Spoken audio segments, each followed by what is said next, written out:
Yes, we're here. Welcome. Welcome to day four. I can't believe it's already day four. So, this is day four of my special live series on preparing for the Camino de Santiago. Over the last few days, we've discussed how to choose your route, how to pack light, and how to stay present during your walk. And today we're focusing on how to physically prepare your body for the Camino so that you can actually enjoy every step of the way, without strain, without hurting. My name is Linda G. Robert. You're back in the groove again, coach. And I'm a travel coach, and I've walked two Caminos so far, the Del Norte on my own, and the Portuguese way with a really good friend. And I say so far because I'm already planning my next one, the coastal route next September. Maybe you can join me. So, whether you're already an avid walker or you're just starting, today I'll share some simple but effective ways to get your body ready for the Camino, including how to increase your walking hours and, of course, the importance of eating the right foods to fuel your body, because this is something that you'll be noticing that if you don't feed your body, you won't be able to walk, you'll be tired more. So, first and foremost, walking is, of course, the best way to prepare for the Camino. And depending on when you plan on walking, I suggest starting your preparation at least 2 months time.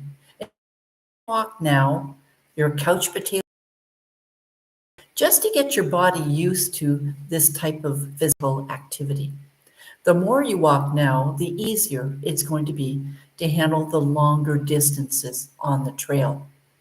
So start by walking in your regular shoes and gradually add more weight by carrying your backpack.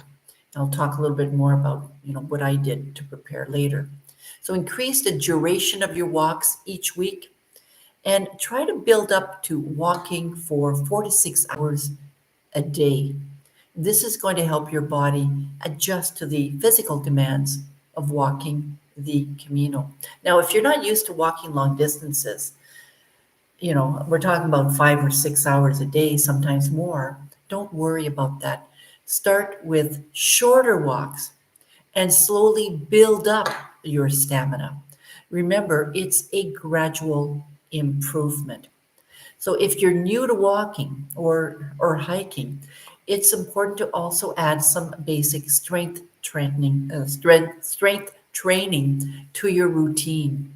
Focus on exercises that target your legs, your hips, and your core to help you maintain good posture and avoid fatigue, no matter the age we're talking about here, because I'm 66 years old. So practice using some squats, doing some squats and lunges and calf raises. They're great for building strength in the muscles that you rely on most during your Camino. Remember, no need to go overboard, right? Just 2 to 3 strength sessions a week will do the trick to help your muscles get used to the demands of walking long hours. So you don't even need to go to the gym for that. And as you increase your walking hours, it's also essential to fuel your body with the right nutrition. Your muscles will need plenty of protein to recover after each training. So you'll want to bring some snacks with you even when you're practicing.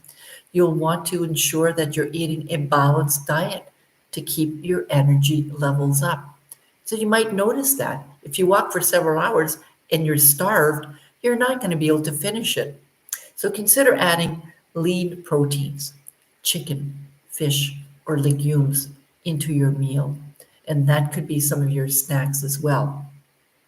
Also, make sure to stay hydrated, especially as you increase your walking time. Drink plenty of water, of course, throughout the day. And if you're walking for several hours at a time, make sure to bring water with you, right? That should be on your list of things to do. Your water bottle should be right there for you to get it as you leave. Your feet are also going to be your most important asset on the Camino, so it's so important to get them ready. So wear the shoes or the boots that you plan to use on the Camino during your training walks. This is going to help you break them in, of course, and avoid blisters and discomfort on the trail. And gradually increase the time you spend on your feet during your walks to condition them for the long days ahead. And then you'll know whether those shoes or boots are really good for you or not. Now, along with walking and strength training, stretching will help you to avoid tight muscles and stay limber. So take time to stretch your calves and your quads and your hamstrings and hips after each training session. Spend, especially if you're not used to walking at all. And even if you're used to it, you'll still want to stretch. So spend about 10 to 15 minutes stretching after your walk. That's going to improve your flexibility and will help to prevent soreness, because you might want to do it a couple of days after that, and you want to be able to do that. On the Camino, it's an everyday thing. So remember, it's really all about gradual preparation. Don't feel the need to rush your training. Listen to your body and progress at your own pace, just like you will on the Camino. It's all about your own pace. Consistency is key, and as long as you keep increasing your walking distance and take care of your body, you'll be ready for the Camino. A few more things that I want to add. This is from my personal experience. So, to prepare for my very first Camino, remember I had no idea what to expect. I started walking 5 kilometers. Now, that was in a trail, so there were some climbing as well. I did that for a week. Then for another week, for the next week, I did 7.5 kilometers.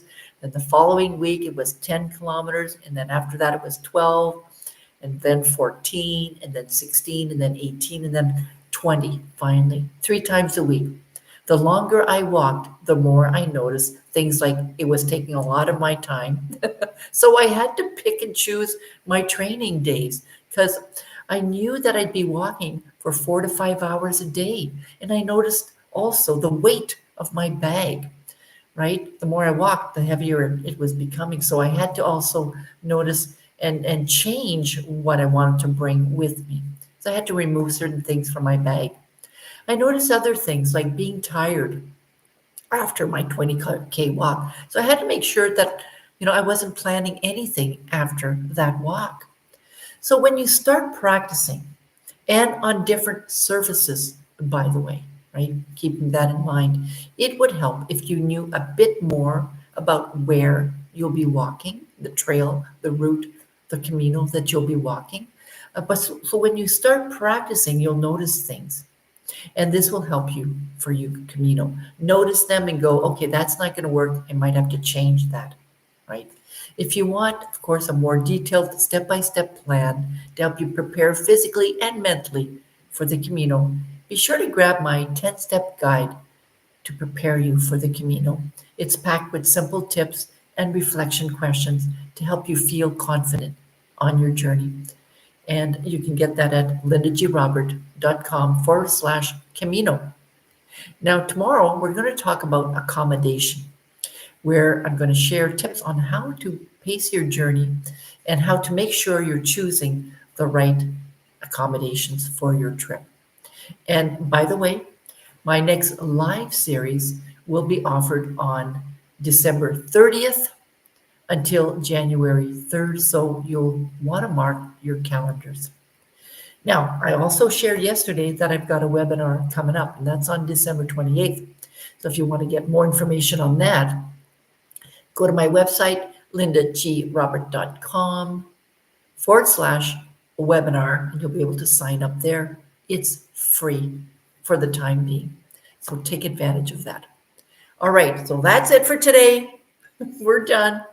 I will see you tomorrow when we talk more about accommodations and how you can also decide on how many kilometers you can walk during the day. All right, take care. Bye now.